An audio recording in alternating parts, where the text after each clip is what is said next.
दूर से आते हुए मैंने इस व्यक्ति को देखा और ये व्यक्ति किसी अन्य व्यक्ति के साथ गपशप कर रहा था। तभी अचानक मेरी नज़र इन दोनों की प्लेट पर गई और ये प्लेट में कुछ आटा बाटी कर रहे थे और ये व्यक्ति हंसते हंसते कुछ बातें करते हुए अपने मोबाइल पे कुछ हस्तक्षेप कर रहा था। तभी ये व्यक्ति जाते हुए और दूसरा व्यक्ति मोबाइल में ये कुछ अंड संड चीज़ें मुझे दिखाने लगा और ये देखिए ये मुझे क्या दिखा रहा था। ये व्यक्ति अपने साथ साथ मुझे भी बिगाड़ने की कोशिश कर रहा था, लेकिन मैं नहीं बिगड़ने वाला क्योंकि मैं हूँ सख्त लौंडा। मैंने निकाले अपने शस्त्र और ये व्यक्ति अपने शस्त्र को कुछ इस प्रकार पकड़ते हुए इनकी ओर देख रहा था। तभी ये व्यक्ति आपस में कुछ बहस करते हैं और पंडित जी की हाथों में नोट देखकर मेरा मन तो लालच से डूब ही गया और मैंने अपने शस्त्र से फोटो खींचने की कोशिश की, लेकिन शस्त्र नहीं वो अस्त्र थे। मैंने इस व्यक्ति की ओर बड़ी गौर से देखा और ये व्यक्ति मुंह में कुछ डाल रहा था। तभी मेरी अचानक नज़र इन दोनों पे जाती और ये व्यक्ति दूरभाष यंत्र पे पता नहीं कुछ करने की कोशिश कर रहे थे। लेकिन आप लोग देख कहाँ रहे? पीछे मत देखो, आगे देखो। आगे ये दोनों व्यक्ति कुछ हरकतें कर रहे थे। मेरी आंखें इन्हीं दोनों पर टिकी हुई थी, लेकिन अचानक ही इस व्यक्ति के हाथ दोनों पीछे जाते और ये पीछे कुछ खोजने की कोशिश कर रहा था।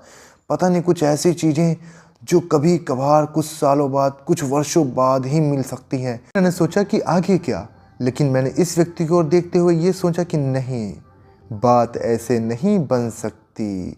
तो मैंने सोचा कि पंडित जी से कुछ मजे ही लेते। तभी पंडित जी की ओर देखते हुए मैंने दूसरे पंडित जी की ओर देखा। दूसरे पंडित जी अपने आप में मग्न थे और मैंने इस पेड़ को देखते हुए ये सोचा कि ये व्यक्ति इसी को बार बार क्यों देख रहा है। लेकिन तब मेरे ख्याल में आया कि ये रणुआ है। सब कुछ खत्म करने के बाद मैं आ गया अपने घर और मैंने देखा कि ये लोग वहीं पे जाने के लिए अत्यधिक प्रसन्न हैं जहाँ से मैं अभी अपनी दुष्ट आत्माओं से मिल के आया। और मैंने देखा कि मेरी छोटी माँ बहुत ही देर से कुछ ढूंढने की कोशिश करनी, लेकिन ये अत्यधिक प्रसन्न लग रही थी और मेरे चाचा जी बहुत ही अत्यधिक प्रसन्न थे और मेरी माँ तो मेरी ऐसा से तैयार थी जैसे लग रहा है कि मेरी शादी में जा रही हूँ।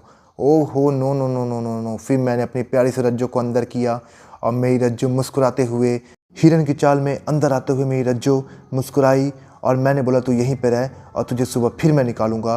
और मैं चला अंदर आते ही मैंने स्क्रीन पे देखा कि इन लोगों को मैंने कहीं तो देखा है, लेकिन तभी मुझे ख्याल आता कि नहीं, ये वही लोग हैं जिनकी वजह से हम लोग यहाँ पे सुरक्षित हैं।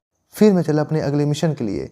मैंने माँ के हाथों की बनाई हुई 4 रोटियाँ चुपचाप माँ के ना रहने पर चुरा ली और मैंने चुपचाप 4 रोटियाँ, थोड़ी सब्जी, थोड़े चावल के साथ थोड़े नींबू, थोड़ा मिर्चा, थोड़ी धनिया को बनाया एक मज़ेदार लजीज पेस्ट और उस के साथ मेरा खाना हुआ तैयार और मैं चला फिर खा के सोने। Good night.